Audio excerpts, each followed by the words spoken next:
నుంచి గెలిచారు. అక్కడ రెండు అంశాలు వీళ్ళిద్దరిది ఒక ఎత్తు అయితే పవన్ కళ్యాణ్ గారిది ఈ నియోజకవర్గం కేర్ ఆఫ్ పవన్ కళ్యాణ్ అని బ్రాండ్ వేసుకోవడం ఒకటి, ఎన్నికలకు ముందు ఇచ్చిన హామీలు నిలబెట్టుకునే ప్రయత్నం ఒకటి.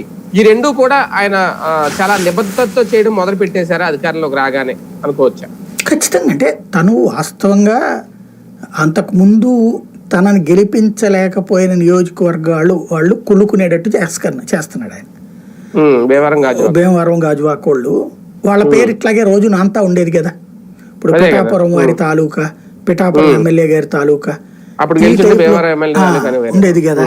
అట్లాంటి సిస్టమ్ నుంచి క్లియర్ గా ఉన్నటువంటిది ఏదైనా సరే మామూలు ఇష్యూ అన్నటువంటిది ముఖ్యం ఎప్పుడైనా సరే. అది ఈయన చేసి చూపెడుతున్నాడు, ఏది సక్సెస్ఫుల్ గా అక్కడ వ్యవహారం నడపడం అన్నటువంటి.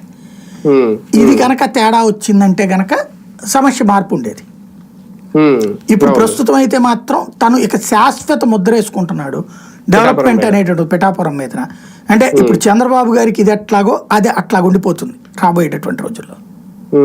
కానీ మంగళగిరిలోను కుప్పంలోను అయితే వేరే నాయకుడు లేడు అక్కడ ఆ నియోజకవర్గాన్ని నమ్ముకొని. పిఠాపురంలో అలా కాదు, ఎప్పటి నుంచో ఉన్న నాయకుడు ఒక రకంగా సాక్రిఫైస్ చేశాడు బాబు గారు అడిగారని. ఈయన మొత్తం అక్కడ ఒక బలమైన పునాది వేసేస్తున్నారు. భవిష్యత్తులో అది ఇబ్బంది అవుదా? ఆ నాయకుడికి కూడా భవిష్యత్తులో ఏంటి రాజకీయ భవిష్యత్తు అనే ప్రశ్నగా